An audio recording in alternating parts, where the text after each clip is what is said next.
Maybe we should stop calling it estimating, because do you really want to just create estimates? Because that's a means to an end.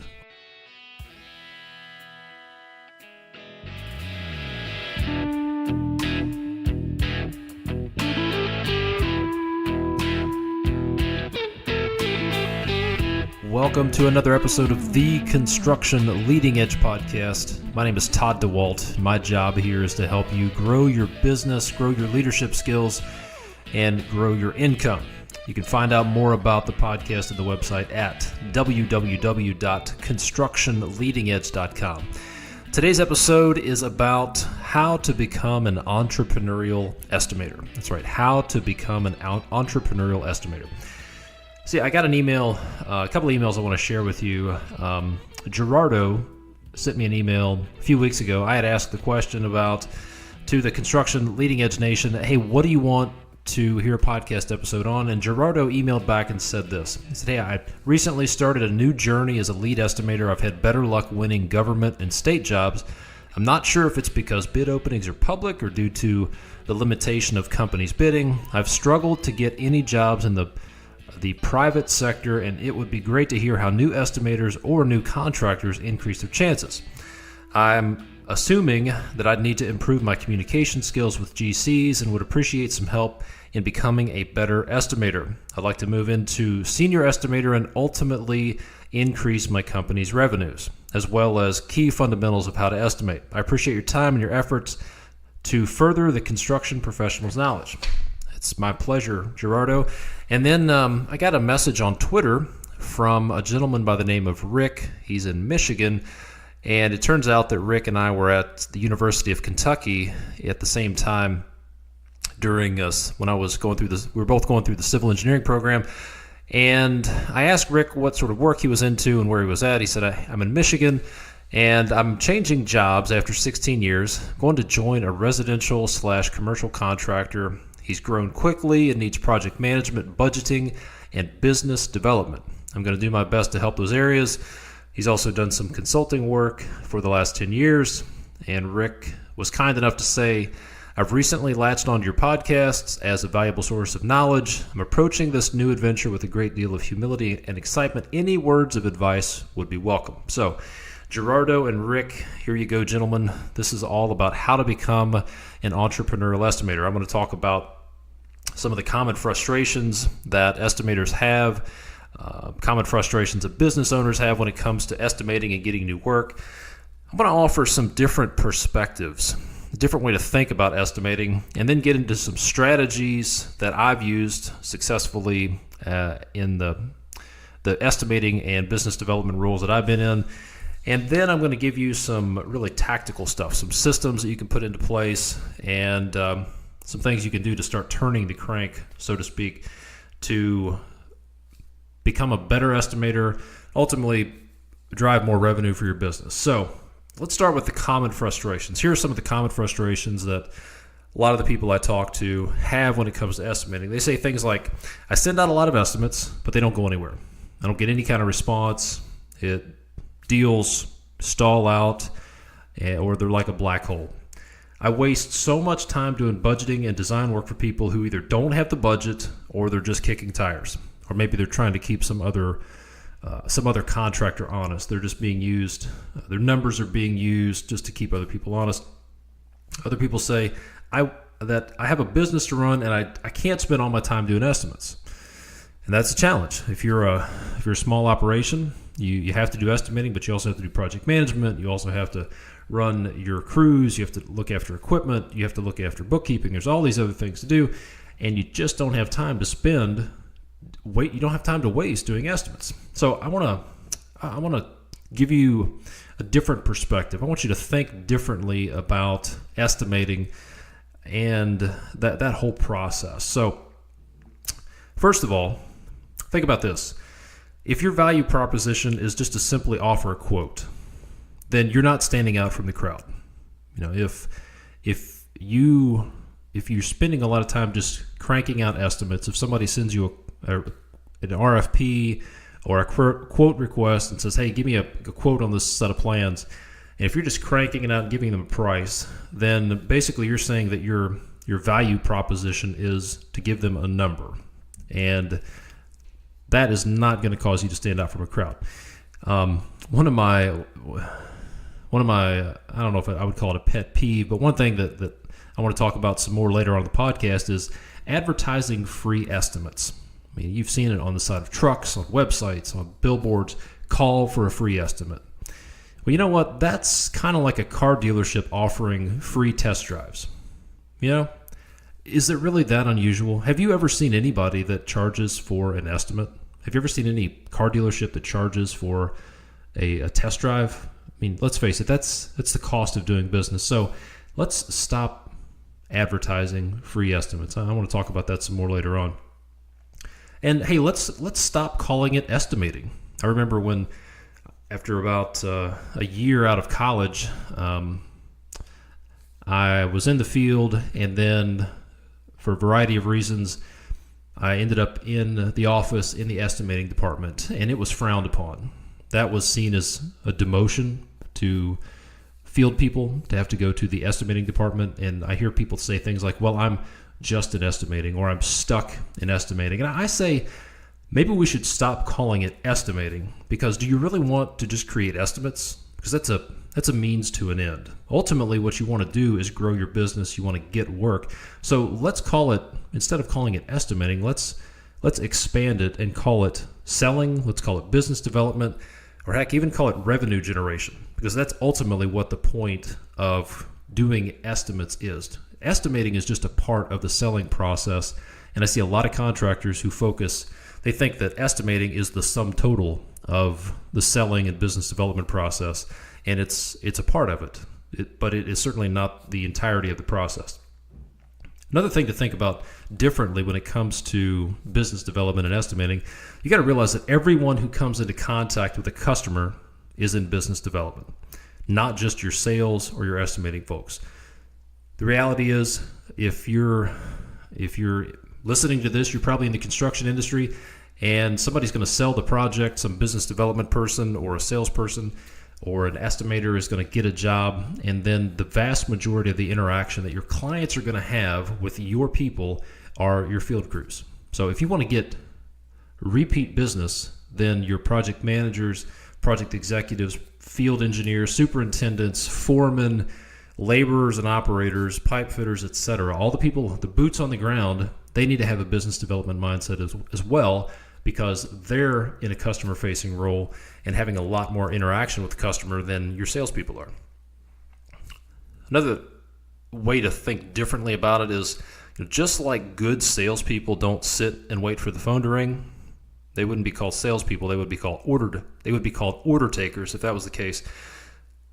If you're responsible for estimating, then you need to realize that you can and should be strategic. You're not just playing defense. If you are in an estimating role, then your job is not to sit and wait for people to call and ask you for an estimate. You can be strategic, and you should be strategic, and you should be proactive.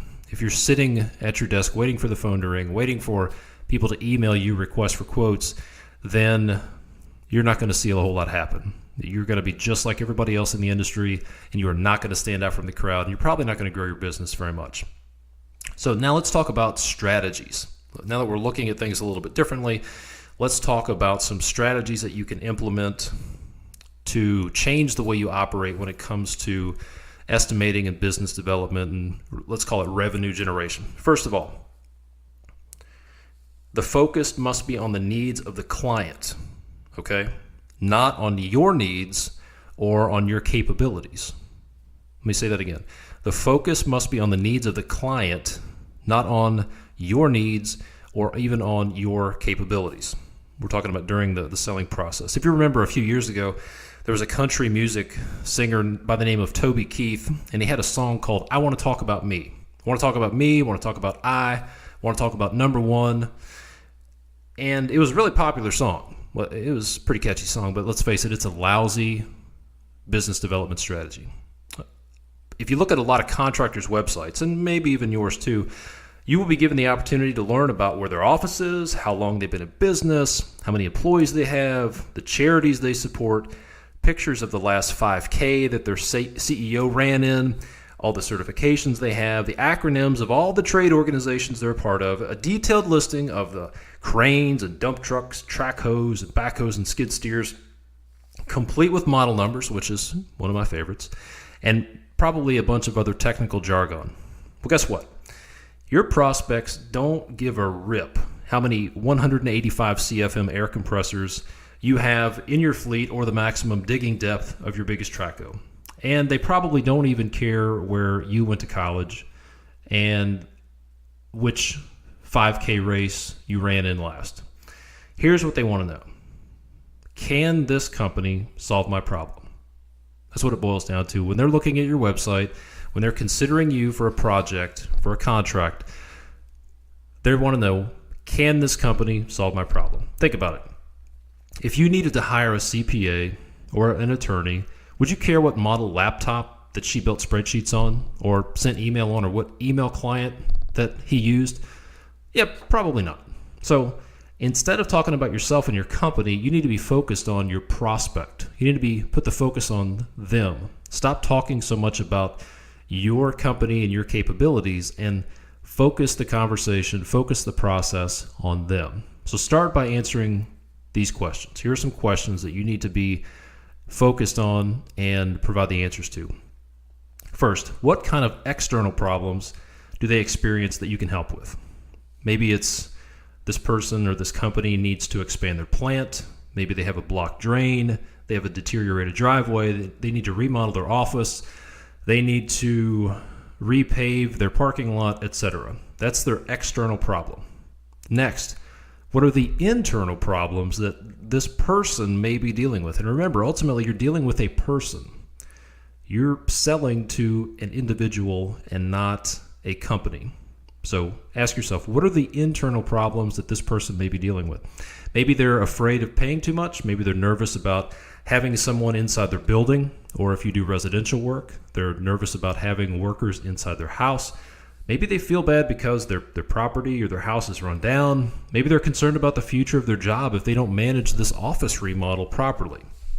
So these are internal fears. Again, there are external problems, the physical problems. Then there are internal problems or internal fears, and you need to be able to address both of those through this process. So you need to ask yourself, how can you help them with the external problems? And then how can you address their internal problems or concerns throughout the process? So in a nutshell, talk about your prospect and their needs a whole lot more than you talk about you, your company, your capabilities, and for the love of God, your equipment.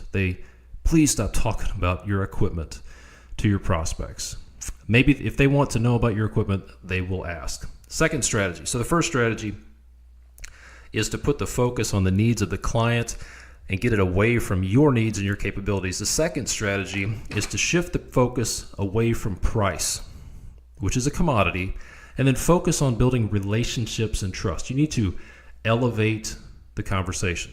So let's get back to this call for a free estimate issue that I mentioned earlier. The way I look at it, call for a free estimate on a website, on the side of a pickup truck, in the yellow pages, on a billboard. That's code for, quote, I am a commodity and the only value I can provide you is a number so you can shop around and compare my price to all the other guys who think of themselves as a commodity too. That's what call for a free estimate is saying. See, the purpose of the sales process is for you to create opportunities for people to get to know, like, and trust you. They want to, and they need to know you, they need to like you, and they need to trust you before they do business with you. When people know you, they like you, and they trust you, they're much more likely to do business with you. So think about the people you do business with the vendors, with the subcontractors, the supply houses that you do business with. There's probably a few that when you have something you need, you don't even worry about price.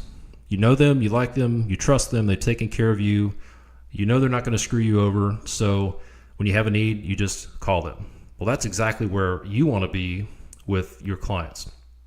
So here's what you should do. First, take that call for a free estimate button off your website today. Do it today. Get it off there and eliminate it.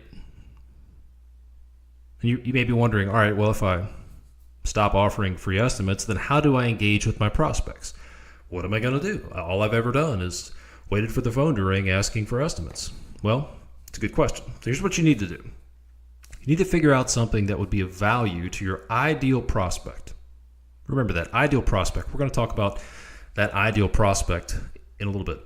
So figure out something that would be of value to your ideal prospect and then give it away on your website. Set up a simple form on your site so people can enter their email address to receive that certain something that's valuable to them. And then you can follow up with them periodically. You'll have an email address, maybe even a phone number, and you can follow up with them periodically. So you may be wondering, what should I give away? Well, here are a few examples. In general, for all contractors, you can put together, for example, a free checklist for project owners. The top 10 things to remember when hiring a contractor. You can put together a list of a checklist for people when they're considering hiring a contractor to check their safety record, check insurance information, consider bonding, et cetera, et cetera.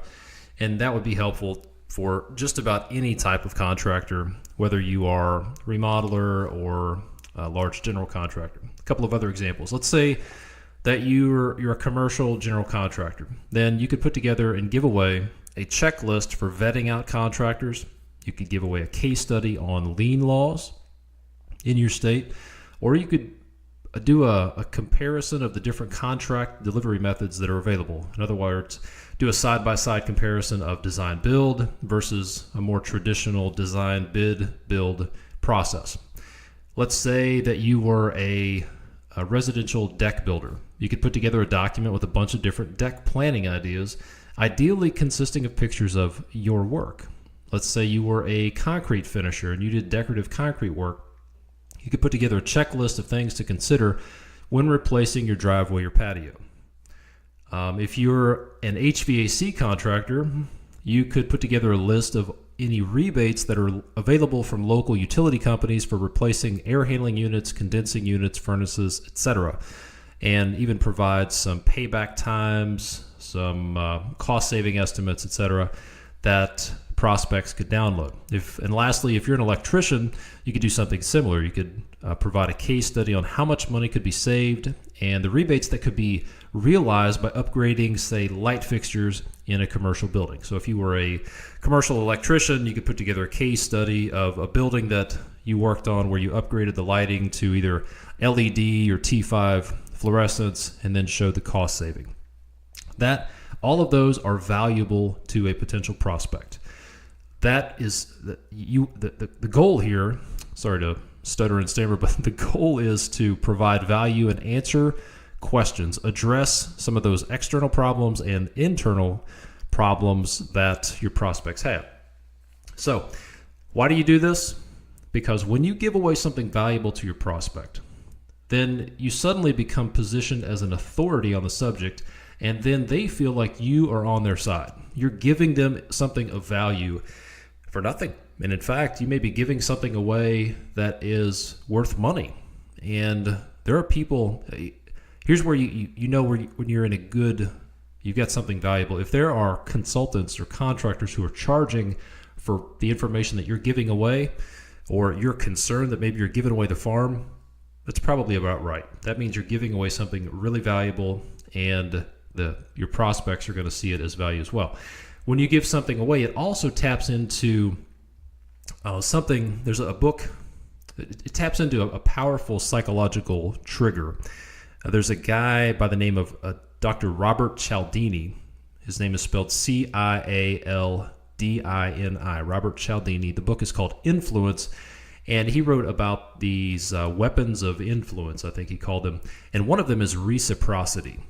Reciprocity. When you give something away to someone, then there is this psychological response where they want to return the favor. So that's why so many people give away free samples and give away free test drives and free cups of coffee and all these things. One of the reasons they do that is because it taps into this social psychological trigger called reciprocity. So, third strategy. This is a quick one. Be generous. Be generous. Add value every opportunity that you get. Every time you have an opportunity to add value to somebody, to give information, I'm not talking about giving away work. I'm talking about adding value every chance you get, even if you don't provide a quote. For example, several years ago, I was running a commercial and municipal construction company. I got a call from a homeowner who wanted to do some tiny little project that wasn't worth our effort. And I could have just blown her off and said, hey, sorry, we don't do that kind of work. But I took a few minutes and said, we don't do that sort of work, but here's what I think you should do. I think you need to, here's a couple of people you can call, and I'll see if I can circulate an email to a few people I know and have them call you. And then, oh, by the way, you need to consider this. Think about checking insurance on contractors, making sure that you're protected from mechanics liens and things like that. And it took a few minutes, and she was incredibly appreciative because she hadn't thought about it. And it probably won't ever do me any good, but I have a theory. There's a parable that says that whatever you sow, that's what you're going to reap. And I believe that when you're generous, then it's going to come back to you. Whatever you give away is going to come back to you. So be generous every opportunity you get. Number 4, understand their problems and pain instead of just giving them an estimate for what they ask for. This happens a lot. Somebody will, they'll think they have a problem. This used to happen to me. I was managing projects for Procter & Gamble, and we were doing a lot of office remodels, and some business group would contact us and say, hey, we need to remodel 15,000 square feet of our space. We need to add 27 cubicles, 6 conference rooms, et cetera, et cetera. And it would have been easy enough just to start charging down the road. But what I prefer to do is, instead of going with what they're prescribing, and in this case, these were people who they worked in fabric softeners and pharmaceuticals. They knew their stuff, but they didn't understand the construction process, and they didn't understand real estate. So I would take their feedback and what they thought the project needed to look like and say, understood. Now let's talk about what are the business needs? What are the problems you're dealing with? And then let's look at some other solutions. Instead of just having a knee-jerk reaction and pricing up what they're asking for, spend a little bit more time and then dig into what the problems are, dig into their pain, and then you may be able to come up with an even better solution, or maybe a no-cost solution. So now you may be thinking, well, if I get a project and it's a set of plans and there's an RFP and everybody else is bidding the same thing, I got to bid that. Absolutely. There's going to be a lot of situations where you need to bid what they're asking for. But you can also provide some voluntary alternates as well, along with your bid or separate from your bid, whatever. And that will distinguish you from the crowd by going the extra mile, providing information they didn't ask for, and really thinking about the situation, the project even more, and providing some voluntary alternates. You can't go wrong there.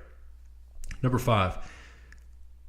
One of the common frustrations, back to what I said at the very beginning, one of the common frustrations is I waste so much time doing budgeting and design work for people who either don't have the budget or they're just kicking tires. This strategy number 5 addresses that, and that is you need to qualify your prospects, and then you need to get to some level of commitment with what I always said. I want to get to some level of commitment with the optimal amount of effort. I don't want to waste time. I don't want to spend a whole lot of time only to find out they don't have any budget, or they don't really want to do the project, or they're just kicking tires. So I heard a quote from a guy several years ago. He said at least in his business, which was they were construction and development, he said every one of our prospects needs to have the 3 Ds. They need to have dollars, they need to have dirt, and they need to have desire. And what we want to do is we want to make sure we've got all 3 Ds before we go any further with these people. If they don't have dollars, it doesn't matter how much dirt or desire they have. If they have dollars and desire, but they don't have any land, or they don't have anywhere to build, it doesn't really matter. Or if they've got budget available and they have land available, but it's apparent they have no desire to go forward with the project. It's doomed to failure. So you need to qualify your prospects and get to some level of commitment as quickly as possible. So what does that look like? What I would do is I would break up the estimating process into stages. The first stage would be like a rough order of magnitude pricing. And then the next would be sort of a feasibility stage. And before I would go, the first thing I would do would be if somebody called me and said, hey, I'd like to get a price on X. I would give them some rough historical numbers per square foot, per linear foot, whatever the case may be, and give them a range. Hey, it's going to be 400,000 to 600,000, or it's going to be 8,000 to 12,000. And then say, is that something that fits in your budget? And if they said, oh, no, I thought it was going to be half of that, then you've gotten to the next level of commitment with an optimal amount of effort. So if they said, yeah, that sounds about right, can you give me a price? And then the next step would be to continue to qualify them. Try to find out what are the things that need to be there for your business. If you're in construction and development, it's dollars, dirt, and desire. It could be decision-making authority. You don't want to spend a whole lot of time dealing with someone who doesn't ultimately have the ability to pull the plug or pull the trigger on a project. So you need to figure out what are the things that need to be in place before you have a real project or a real contract, and then qualify it. It's not, you got to get out of the mindset that it's your job to estimate everything that comes in the door. No, you've got a business to run. It's your job to generate revenue and provide a return on investment for the time that you're spending on your business or the money that your company's paying you as an estimator. So get to some level of commitment with the optimal amount of effort and qualify your prospects. Strategy number 6. This is the secret sauce. It is the absolute secret sauce that hardly anybody in the construction industry does. It's so simple, but so effective and so rarely done, and it's 2 words: follow up. Hardly anybody follows up. And I think it goes back to this idea of, well, I'm an estimator. I kick out estimates. And I crank out estimates and I shoot them out the door, and that's my job. No. If we go back to the concept that your job is to develop business and generate revenue, then you got to realize that you can't just send estimates out. You need to be following up with these people. Hey, did you get my estimate? Do you have any questions about it? What can I sit down and talk to you about it? How does this match up? And continue the conversation about those external problems and those internal problems that you need to deal with. So you've got to follow up. I'm telling you, if you follow up in just about anything in business, it will cause you to stand out from the crowd, and it will elevate you above your competition, regardless of whether you're submitting a resume for a job or submitting a proposal for a project. Whatever the case may be, follow up. All right, now let's talk about strategy. We talked about strategies. So those strategies were put the focus on the needs of the client first. Next was to be generous. We talked about also understanding their problems and pain instead of just giving them an estimate for what they ask for. Get down to the business need or the pain. Qualify your prospects and then follow up. Follow up, and then keep following up. Now let's talk about tactics and systems. I'm a big systems guy. I like to build a system.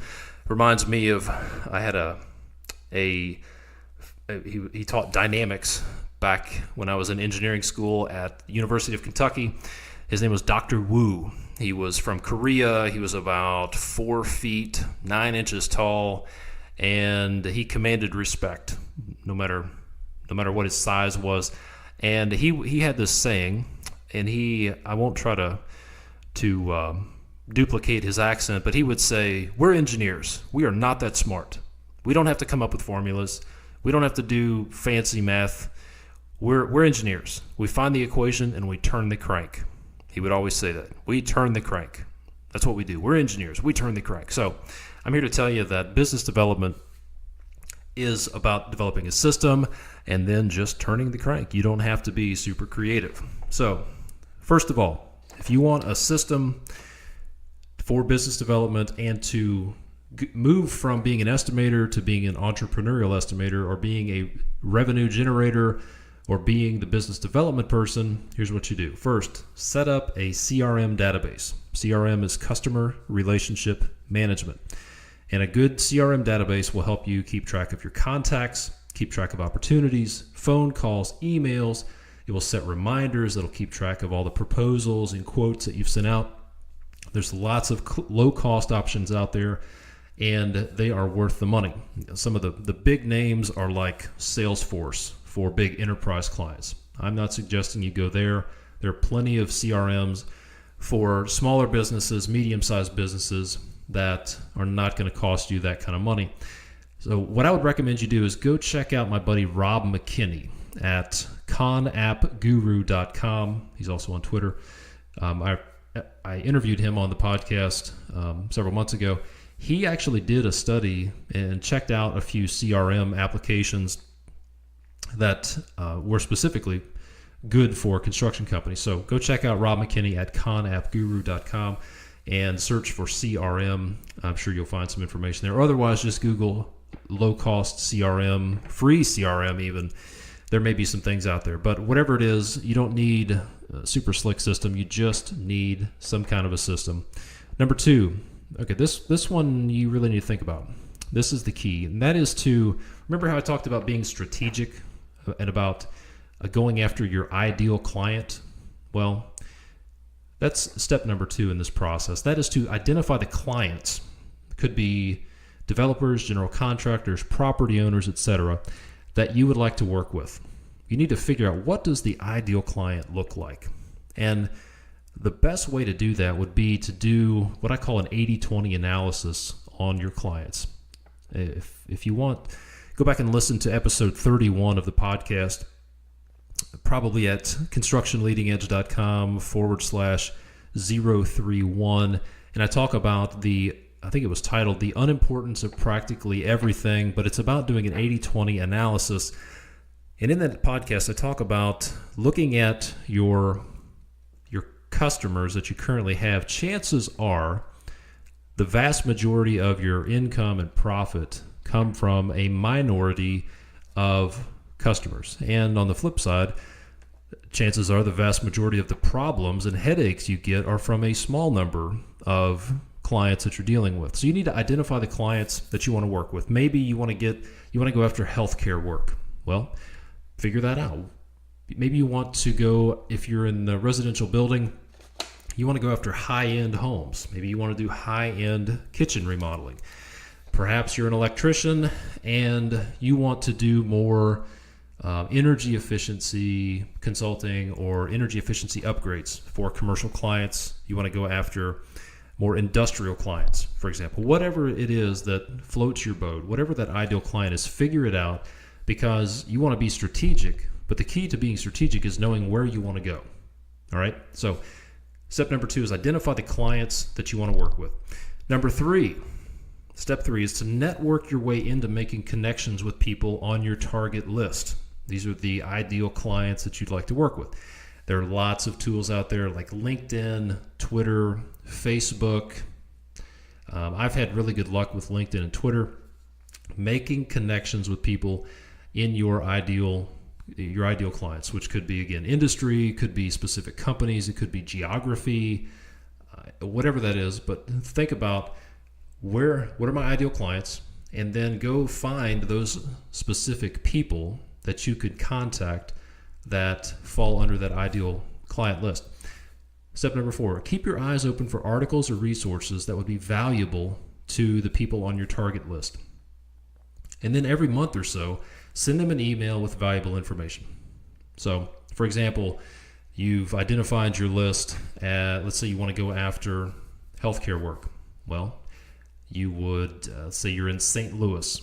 Then you would go to LinkedIn, and find the search box where you can do an advanced search and you would enter your geography or enter the names of the hospitals that you want to target, and then start searching for keywords like project manager, facility manager, procurement, purchasing, etc. Find those, search for people that work for that hospital with some titles that seem to make sense, and then start working your way through, and then connect with them on LinkedIn. And sometimes they have your contact information available, they have email addresses available. Most people, if it looks like there's some connection, if you're in the same industry, they'll probably accept a friend request. So, and a little trick, at least currently on LinkedIn, one of the problems with LinkedIn is if you try to connect with somebody you don't know, then you have to answer a question like you're a colleague or a friend or etc. And sometimes it will ask you for their email address. Well, obviously you don't have their email address. So what I've found is if you search for someone and at the top of the screen find their name somehow, then search for their name, and then you can connect with them from that search drop-down box without having to enter an email address. If you have questions about that, let me know. Send me an email, todd@constructionleadingedge.com, and I may be able to walk you through that if that doesn't make any sense to you. So back to keeping your eyes open for articles and resources. This is when we get into the generosity. You're going to connect with these folks. You're going to get an email address, however you come up with the email address, and then once a month or so, you're going to send them something valuable. You're going to look for an article on a blog, in a magazine, trade organization, etc. You're going to send them something that would be of interest to them. Again, we're not selling. We're not sending them a list of our equipment. We're not sending them a certificate of insurance. You're not doing anything that is focused on your needs. You're going to focus on their needs. The other thing you could do is consider setting up a blog on your website and begin to write articles, post information, case studies, repost other articles written by other people to add value to your target clients, and then you can email folks and then send a little excerpt of that article and then direct them back to your website. So what that'll do is begin to develop authority, develop your reputation as an authority in the space. Next, call your prospects about once a month and then just simply ask them, hey, is there anything that you need help with? Sometimes it's all about timing. You just want to you want to send an email, you want to call every once in a while. You're not trying to waste their time. You're not interrogating them. You just want to find out, hey, is there anything you need help with? The reality is they don't always have a project that fits what you provide. But if you will stay in front of them, it may be 3, 4, 6, 7 months down the road when that project or that need does come up, then they'll have your email, they'll have a phone number, they'll have a phone call in recent memory that they can say, hey, yeah, I think I'll call Rick or I'll call Gerardo because he sent me this valuable information and I got to get this guy, at least give him a shot at the project. Next, call your subcontractors and vendors, tell them who your target list is, and then ask them to make introductions to the people on your target list. This one is so simple, but a lot of people just don't do it. You need to think about networking your way into those decision makers. Next, very similar, would be to call architects and engineers that work in your target area or your industry, and then offer to provide free budget work if they need any help. So you would call and introduce yourself and say, hey, the next time you have a hospital project or a lighting upgrade project, let me know. I'd be glad to give you some rough numbers if you need to put a budget together. Architects and engineers are always looking for good quality budget information to share with their clients. So then once you have contact with these architects or engineers or consultants, you would add them to your target list and make sure you're contacting them regularly to ask them questions like, hey, you know of any projects coming up? And That'll help get your name on bid invitation list when a project bid does come up. Lastly, this one's a little old school. It's old school, especially in the day of texting and Twitter and Facebook messages and email, etc. And that is handwritten notes. That's right, handwritten notes. Sounds old school, but if you'll do this, you'll be surprised. Let's say after your first phone call with somebody that's on your target list, you finally get on the phone with them, you talk with them, send them a handwritten thank you note on some nice stationery. Go to Office Depot or Staples, find some decent stationery, handwrite a note, drop it in the mail, and just say, thanks for the call. Let me know if there's anything I can help you with. Put your name, phone number, email address on there, and drop that bad boy in the mail. I guarantee that will cause you to stand out. You may not see the direct impact, but think about from a disruptive communication standpoint. They get lots of emails, they get lots of phone calls, they get lots of business cards that float through, but I bet they don't get much hard copy snail mail. So if you want to stand out, give it a shot. And in fact, I heard an interesting story that there was the number one car salesman for like 12 years. His name is Joe Girard. He sold cars for about 12 years, and this guy sold an average of 5 cars per day. 5 cars per day. And one of his secrets to his success was very simple but very unusual, and that is that he sent out 13,000 cards per month to all of his prospects, all of his customers. Every month he sent out a card. It could have been for Thanksgiving, Christmas, New Year's, Valentine's Day, etc. He found some excuse every month to send out a card, and he sent out 13,000 cards every month, and on the card it said, I like you, happy Thanksgiving. Or I like you, happy holidays, Merry Christmas, Happy New Year. But he would send out these silly little cards that said, I like you, Merry Christmas, Joe Girard. And he said that was one of the keys to his success. He simply told people that he liked them. He sent them a card, and the guy he was the number one car salesman in the country for like 12 years. Look him up, Joe Girard. I think he actually does sales consulting now. All right, so let me recap the strategies. First, set up a CRM database. Next, identify your target list of clients that you want to go after. Then, network your way into making connections with those people. Afterward, number 4, keep your eyes open for articles or resources that would be valuable to your people. Number 5, call your prospects, contact them about once a month, and ask them simply, is there anything you need help with? Number 6, call your subs and vendors, ask them to help you make introductions to those people. Number 7, contact architects and engineers, offer free budgeting, and whatever else is of value to them. And number 8, handwritten notes. Get some stationery, send out some handwritten notes, and you'll be surprised at what happens. So again, turn the crank, just like Dr. Wu told me and my fellow classmates back in dynamics class. Turn the crank. We're engineers. We're not that smart. I'd say that's probably pretty applicable here. We're construction people. We're not that smart. We're not slick, creative salespeople. But the reality is, the most successful business development people are the ones who are consistent. They have a system. So it's not an art as much as it is a science. There's a whole lot to simply having a system and turning the crank. All right. So what is next? What should you do next? There are 2 podcast episodes I recommend that you go back and listen to. One would be episode number 16. It's with Brent Darnell.